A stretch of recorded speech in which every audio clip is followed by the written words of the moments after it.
Assalamualaikum warahmatullahi wabarakatuh. Waalaikumsalam warahmatullahi wabarakatuh. Alhamdulillahirrahmanirrahim.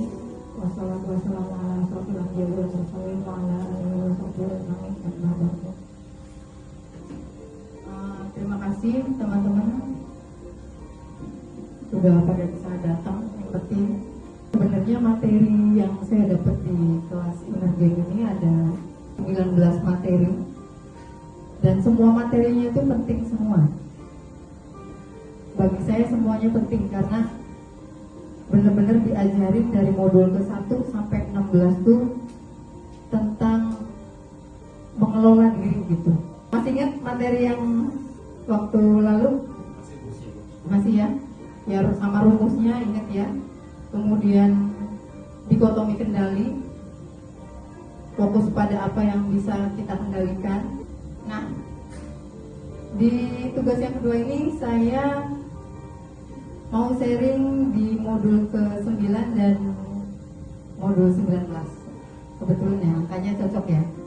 Ini saya sambung-sambungin aja sih, kayaknya kurang afdol gitu kalau cuma satu modul yang disampaikan. Yang saya bahas ini ada reconnect dulu, kemudian don't be sad. Ya saling berkaitan sih nanti kesananya. Nah teman-teman, ada yang nggak punya sosmed? Januar punya semua? Ya. Yang punya 2, 3, rata-rata 3 lah ya. 3, 2. Yang ML dua-duanya main. Dua-duanya main. Itu kalau pas lagi libur mainnya cukup 10 menit atau 10 jam? Nggak cukup ya, 10 menit nggak cukup ya. Minimal berapa jam main? Ya kalau dulu bisa sampai 8. Masya Allah, 8-10 jam. Semua punya kan? Kalau Instagram, Facebook pasti punya semua lah ya. Itu kalau udah buka Facebook, terutama Reels itu gimana tuh rasanya tuh? Scrolling terus. Iya nggak sih? Maksudnya ada pengen berhenti nggak sih? Biasa kalau udah scroll tuh pengennya lanjut terus kan? Nyandu banget lah ya kalau udah scrolling tuh sambil rebahan. Aduh, fenomena sosial media ini ternyata lagi dibahas serius loh di seluruh dunia. Kata yang bikin sosial media, dia bilang sosial media, game, apps itu didesain untuk membuat kita kecanduan. Orang yang buat aplikasi sosial media terus game itu mereka nyelipin ilmu IT biar teman-teman tuh kecanduan, jadi pengen nggak ada hentinya gitu. Aplikasi game sosial media itu udah didesain seperti itu. Kayak misalnya kita lihat reels aja, mereka tuh bisa membaca loh apa yang kalian suka dari kalian nge-like, apa yang kalian lihat itu biasanya di feed atau di wall yang keluar tuh ya emang yang kalian suka-suka aja, ya nggak? Pada sadar nggak? Padahal kalau kita sadari itu dampaknya banyak yang nggak positifnya, banyak yang bikin merugikan buat kita lah pokoknya. Sampai mereka itu merasa sadar, oh ternyata yang saya lakukan ini juga salah gitu. Ini ada namanya Azhar Raskin, dia salah satu yang bikin apps. Dia bikin film tentang bahayanya sosial media. Dia judul filmnya itu The Social Dilemma. Oke, di YouTube ada, Netflix yang ngeluarin. Jadi yang buatnya aja tuh bisa menyadari gitu. Oh ternyata yang saya buat ini banyak sekali ya efek buruknya untuk generasi sekarang itu. Makanya ini ada, dia cerita sosial media, game, apps bisa dirancang untuk menjungkir balikan kelakuan manusia. 7 monster sosial media. Pertama, kecanduan. Ya kalau udah scroll tuh nyandu kan sambil rebahan. 10 menit tahu-tahu udah nggak sadar itu tahu-tahu udah siang, mumpung lagi libur, ntar aja bangunnya, nyucinya, beberesnya, tahu-tahu udah duhur, belum sarapan. Itu emang nggak disadari, terus bikin kita tuh terdistraksi, hilang fokus dari apa yang lagi dilakukan. Jadi kita tuh jadi kayak mengasingkan diri dari dunia luar, males keluar, ya nggak sih? Sekarang apa ya, masih banyak yang nangga gitu. Ya nggak cuma ibu-ibu aja loh nangga tuh, kumpul sama keluarga juga. Sekarang kan lebih banyak suka di kamar, pada gitu nggak sih? Kalau enggak sih alhamdulillah ya. Tapi berkaca dari situasi ya saya sendiri, keluarga saya, dan anak-anak muda zaman sekarang, saya masih punya adik gitu. Ya mereka lebih suka di dalam kamar dengan pegang gadget, walaupun itu urusannya mungkin alasannya kerjaan. Belum tentu yakin dari pagi sampai sore buka yang dibuka kerjaan terus. Enggak. Apps, sosmed itu udah pasti. Ya kan, kalian bangun tidur, mau tidur, yang dibuka apa? Iya kan, sosmed. Keempat, ada perbandingan, social comparison. Jadi suka banding-bandingin sama apa yang dicapai orang lain, temen. Kalau bandingin buat semangat, bagus. Itu kok bisa ya sampai bikin buku, nulis buku gitu. Aku suka nulis sih, tapi kok belum bisa kecapean, gimana ya? Kepoin dia caranya, itu bagus. Tapi faktanya kan nggak begitu semua. Terus kesan palsu, postingan yang nggak sesuai sama realita. Misalnya kayaknya si A itu kok happy terus ya, sama pacarnya, sama pasangannya ini terus ya, belum tentu. Kemudian polarisasi ini kayak ruang gaul, jadi kayak berkumpul sama orang-orang yang sependapat aja. Akhirnya kita nggak bisa melihat pendapat orang lain, kubu dari pihak lain gitu. Kemudian yang 7 ini ada berita bohong, hoax. Dan menurut IT-nya, dia bilang berita bohong itu nyebarnya 6 kali lipat. Dari nomor 1 sampai nomor 5 itu arahnya nanti ke depresi, anxiety, bahkan bisa sampai bunuh diri. Kalau nomor 6 sampai 7 itu ya bikin perang saudara lah, ribut gitu, nggak terima sama pendapatnya si A. Informasi yang tadi ini berdasarkan penelitian ya teman-teman, bukan pendapatnya saya karena dapat info doang. Depresi dan kecemasan itu sekarang lagi jadi wabah global. Kalau global itu berarti mendunia. 20% orang dewasa harus minum obat penenang. Dan ini bisa menular ke seluruh dunia lewat gadget dan medsos. Sayangnya orang yang melakukan ini itu banyak yang nggak sadar. Ya udah, aku sukanya gini kok, aku nggak suka di keluar rumah, aku sukanya di rumah aja. Kalau libur ya udah istirahat di rumah, rebahan, main game atau scrolling atau nonton film. Ya mereka nganggapnya itu benar. Padahal dari situ kalau disadari, itu kan dia mengisolasi diri ya, nggak mau berinteraksi keluar. Jadi berdasarkan penelitian, saat ini dunia lagi ngalamin krisis kesehatan mental dan human downgrading. Padahal zaman sekarang ini kan apa-apa lagi gampang banget ya, nyari informasi gampang. Kalian mau nyari apapun di Google tinggal search langsung nemu semua. Tapi kenapa kok malah semakin gampang nyari informasi, ibaratnya nyari hiburan juga gampang gitu lewat gadget, tapi semakin banyak kasus-kasus kesehatan mental yang menurun gitu. Jadi krisis itu kenapa coba? Bisa menjawab? Boleh. Mungkin karena mereka terlalu berfokus sama suatu hal kayak gadget, bisa Iya, betul. apapun. Iya. Ya karena mereka mengisolasi diri dengan dunia luar. Akhirnya ya udah, aku udah punya temennya gadget ini. Seringnya kita sama gadgetnya kita akhirnya hilang kehangatan sama keluarga, karena kurang interaksi, kurang komunikasi, menganggap semuanya ya udahlah lewat gadget aja gampang. Mau komunikasi dengan dunia luar atau dengan bahkan dengan keluarga sendiri lebih suka megang gadget gitu. Lagi libur aja harusnya bisa keluar jalan itu males. Ya, udah ada gadget temennya. Sekarang pada begitu nggak sih? Ini kata psikolog Amerika, merosotnya kesehatan mental di tengah semakin banyaknya hiburan dan kemajuan di bidang teknologi. Kita nyari sesuatu gampang, tapi kok malah orang banyak yang stres ya? Nah, karena ini.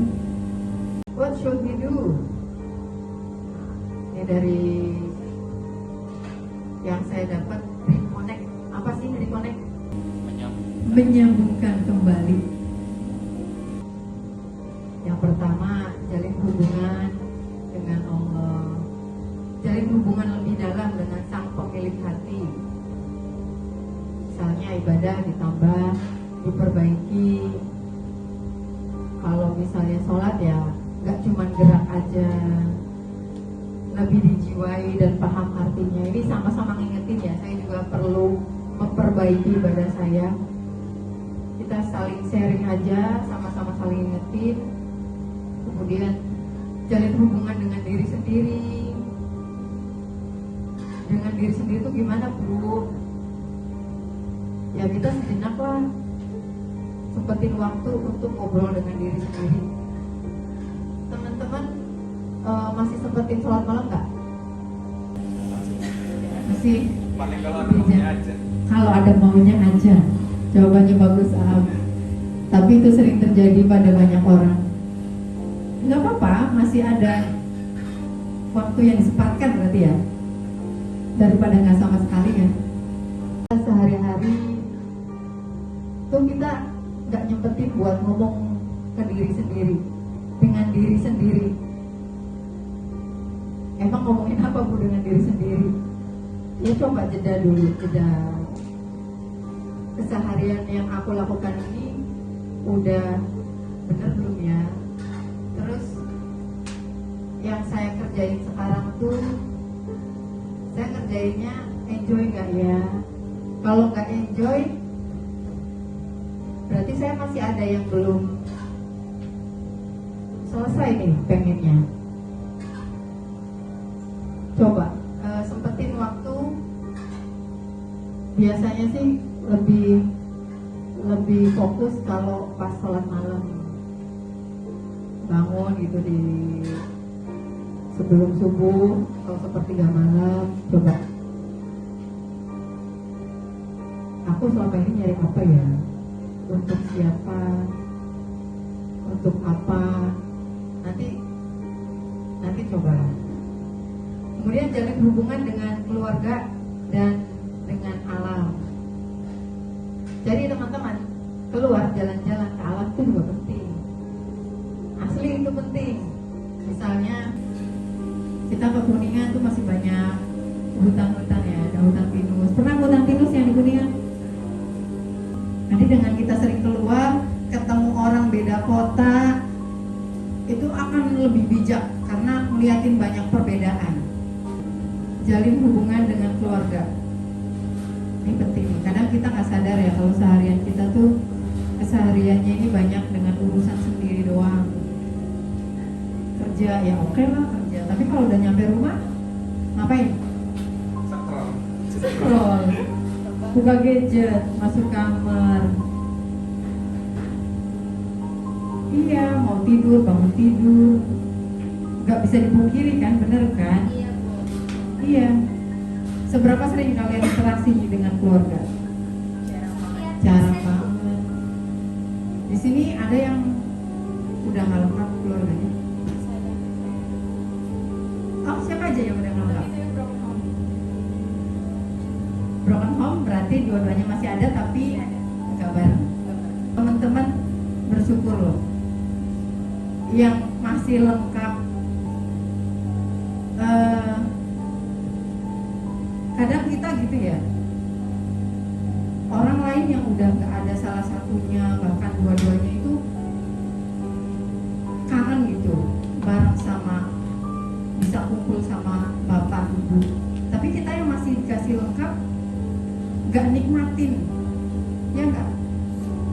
sibuk sama kerjaannya sendiri, sama gadgetnya, dan itu biasanya nggak disadari. Yang masih lengkap nih, gimana hubungannya sama orang tua gimana? Ribut baik apa diem baik? Kadang ribut, ya berarti bagus, itu masih banyak komunikasinya. Reconnect sama family. Pas lagi bareng sarapan, usahainlah sambil ngobrol gitu sama mereka. Ya kalau kalian lebih dewasa terus pengen nyenengin hati orang tua, sering-sering deh cerita. Mereka seneng kok. Terus ada nggak yang di sini cita-citanya masih belum tercapai? Ada. Saya tuh seneng sama anak-anak yang pengen kuliah gitu, terus suka belajar, itu aku seneng ya. Ada sedihnya. Ya kayak merasa stuck, minim progres. Stuck ya, bingung ya mau gimana ya. Meja ada selembar kertas, coba teman-teman tuliskan. Yang pertama itu apa sih yang membuat teman-teman itu sedih, kecewa sama omongannya orang tua, misal sama ibu, bapak, gak suka dengan sikap kakak kita yang kayaknya tuh kok menguasai hidup saya ya, bisa kayaknya kok ngatur-ngatur aku banget sih. Boleh ditulis apa aja, boleh, itu boleh lebih dari satu kalimat. Sama siapa, nomor 1. Nomor 2, boleh tulis teman-teman apa yang bikin teman-teman merasa nggak nyaman. Boleh sih misalnya, ya Allah aku kesel deh, kenapa permintaanku masih belum dikabulin, keinginanku kok nggak tercapai-capai ya. Nomor 3, cita-cita apa yang belum tercapai yang membuat teman-teman nggak bisa menikmati apa yang dikerjakan sekarang.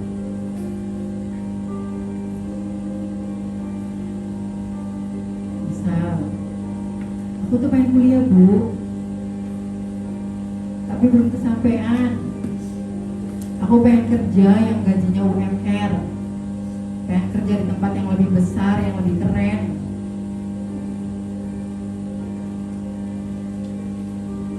Boleh ditulis pengenan apa yang diinginkan teman-teman, yang bikin terngiang-ngiang terus atau nggak bisa nikmatin apa yang lagi dikerjain sekarang. Sekarang kan judulnya lagi kerja di Libera nih, cuman karena ada cita-cita atau keinginan yang lain, akhirnya ya nggak enjoy gitu kerjanya. Boleh ditulis.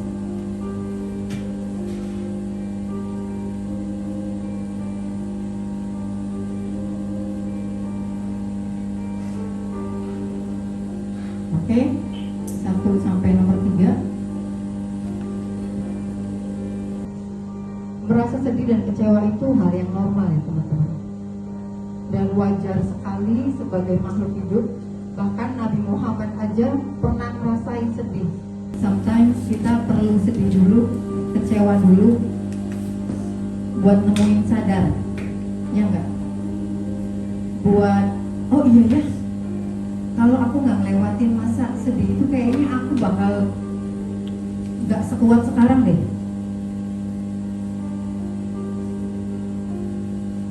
Ya enggak?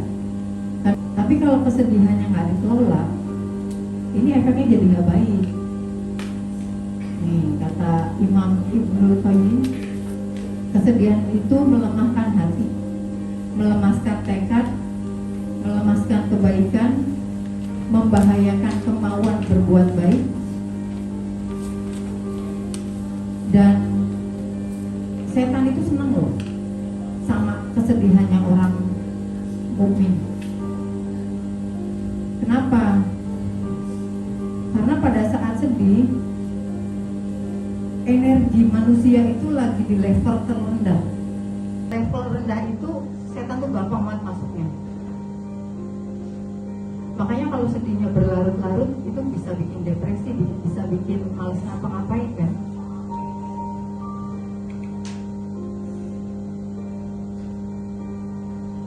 Banyak orang yang udah sukses, dan saya artis lah, banyak kan, mereka tuh udah punya segalanya kalau kita lihat ya, materi banyak gitu, popularitas apalagi, tapi sampai bunuh diri itu gimana? Kalau di materi inner game yang lain, karena mereka nggak menemukan makna dalam. Setan itu senang kalau kita sedih, tapi Allah lebih senang kalau kita bahagia. Jadi tinggal pilih tuh. Makanya inner game-nya tuh di sini. Inner game kontrol dirinya tuh di sini. Kita mau pilih yang disukai Allah apa setan untuk ngatur kesedihan ini, karena efeknya nanti akan kemana-mana. Iya kan? Nih, melemahkan hati, jadi nggak pengen berbuat baik, maka kesedihan itu perlu ditata. Nah, ini ada 5 hal yang harus kita sadari untuk mengelola kesedihan.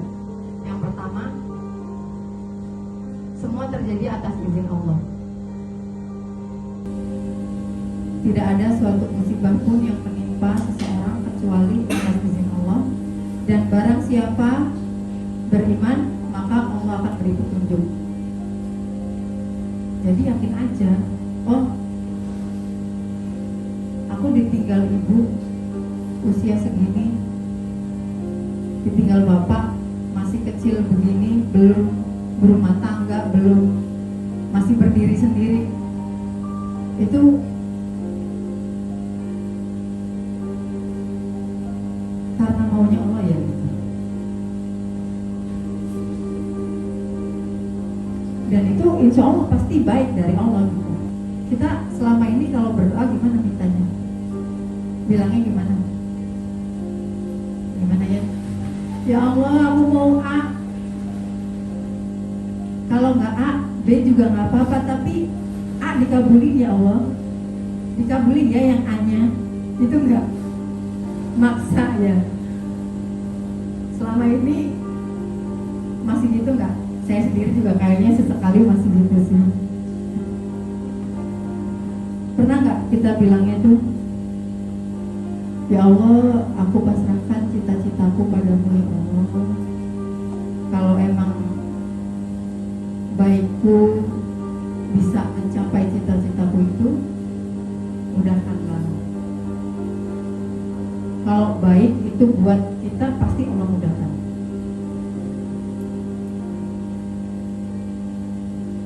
Kadang apa yang kita inginkan itu belum tentu baik untuk kita, ya enggak?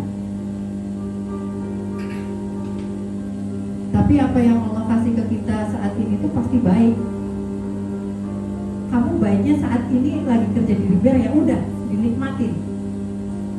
Tapi aku masih punya cita-cita lain, nggak apa-apa, kamu usahain. Asal jangan sampai membuat kita tidak menikmati apa yang harusnya bisa kita syukuri saat ini. Allah memberi apa yang kita butuhkan, bukan apa yang kita inginkan. Aku tidak peduli keadaan apapun yang ku alami, apakah yang aku senangi ataukah yang aku benci, karena aku tidak pernah tahu apakah kebaikan ada pada yang aku senangi atau yang aku benci. Jadi belum tentu yang kita benci itu gak baik buat kita, belum tentu. Allah tuh maha tahu, yang baik buat kita tuh maha tahu. Jadi enak gak enak, suka gak suka, disyukuri dulu dengan apa yang didapat sekarang, dengan apa yang kita kerjakan sekarang. Sikapi dengan iman, insya Allah ujungnya akan jadi kebaikan. Kemudian semua bisa ditolong Allah. Kadang kita hanya fokus pada kemampuan diri kita aja, lupa kalau ilmu yang kita pelajari itu pemahamannya datangnya dari Allah. Kadang kita cuma percaya sama, oh aku bisa kok, tryoutku hasilnya bagus terus, oh aku punya orang dalam kok di perusahaan itu, aku pasti keterima. Kita lupa kalau yang mutusin kamu dapat A, dapat B itu Allah.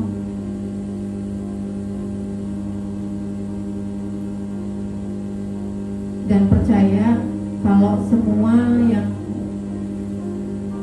datang pada kita itu udah terukur. Jadi yang perlu kita atur adalah, yang perlu kita kelola, kalau misalnya dapat ujian, dapat masalah, yang perlu kita kelola jadi apanya nih kalau dari perumpamaan ini? Air, ruang, Wadahnya, wadah. ruangnya. Betul, airnya. Air di segelas, mau yang segelas doang atau dilebarin supaya nggak kerasa banget asinnya, ya kan? Lapangan dada kita. Kalau masih sesak dadanya saat menerima kesusahan, berarti gimana? Masih kurang lapang. Ini letak energinya tuh di sini ya.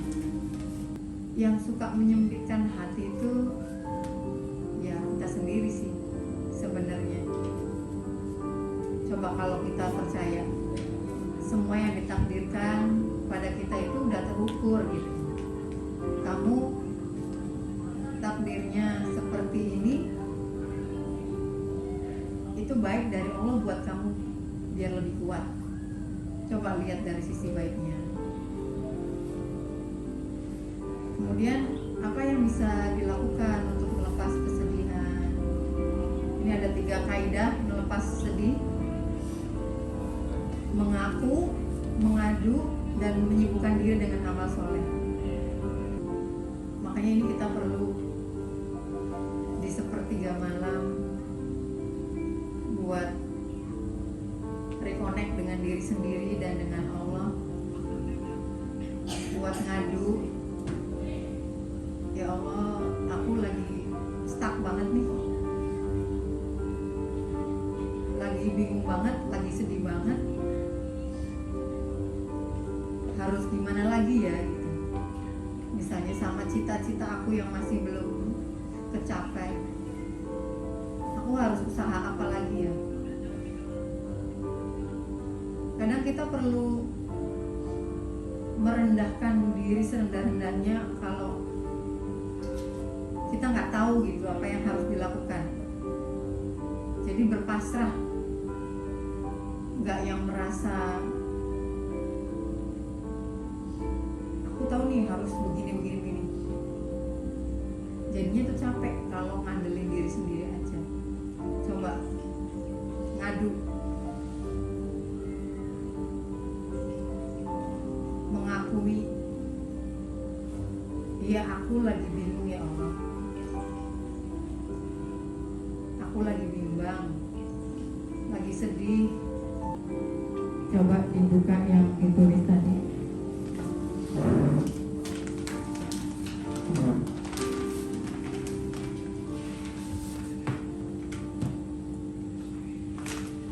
Ada nggak yang nomor 1 yang nulisnya itu nama orang tua?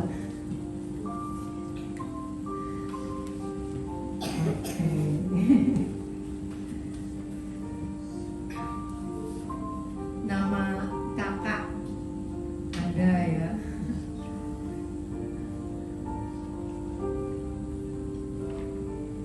Buat yang nulis orang tua, coba lihat temennya yang udah salah satunya nggak ada atau bahkan dua-duanya. Kepikiran nggak sesedia apa mereka udah nggak ada salah satunya bahkan dua-duanya. Jadi kalau sekarang masih dicerewetin sama ibu atau bapak, dinikmatin lah, disyukurin. Ada loh mereka yang kangen pengen dicerewetin ibunya.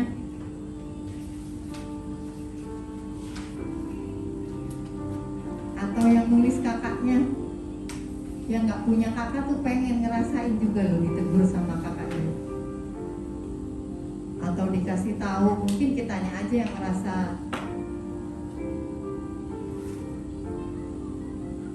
sok pinter sendiri. Akhirnya apa yang kakak bilang itu kayak ih ngatur-ngatur banget sih gitu.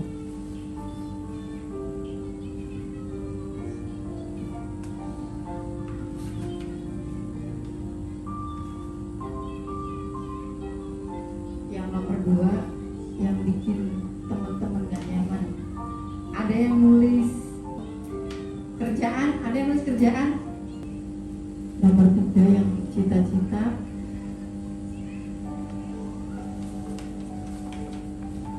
Kita boleh kok punya cita-cita, punya keinginan yang lain. Bukan yang saat ini dikerjakan, boleh. Tapi jangan sampai apa yang kita cita-citakan itu malah menunda kebahagiaan yang harusnya bisa dirasakan saat ini. Sesekali coba seperti latihan dari sebulan sekali jadi seminggu sekali atau lebih sering dalam 1 minggunya. Coba seperti sholat malam itu kita nanya ke diri kita sendiri,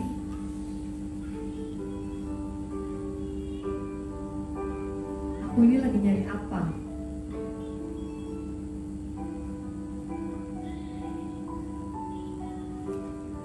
Aku lagi pengen apa sih sampai nggak bisa nikmatin apa yang dipunya sekarang?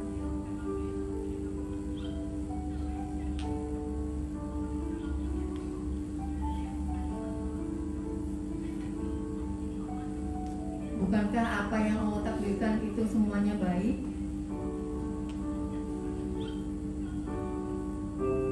Allah pasti kabulkan kok semua yang kita doakan, yang kita harapkan, Allah pasti kabulkan. Tapi mungkin bukan di saat ini, di saat lain yang lebih tepat.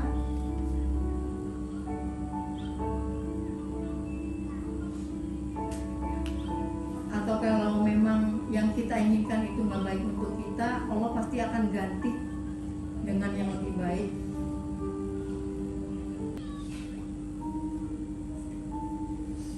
Jadi sepakat ya, enak nggak enak, suka nggak suka, disyukuri.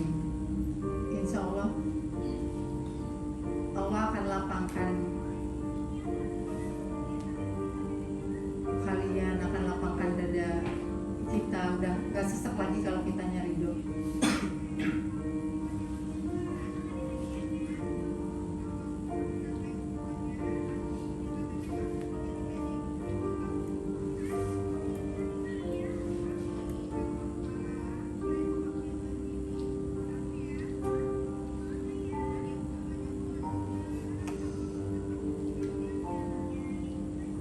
Tiga kaidah melepas sedih apa aja? Mengaku, mengadu, dan menyibukkan diri dengan amal. Menyibukkan diri dengan amal.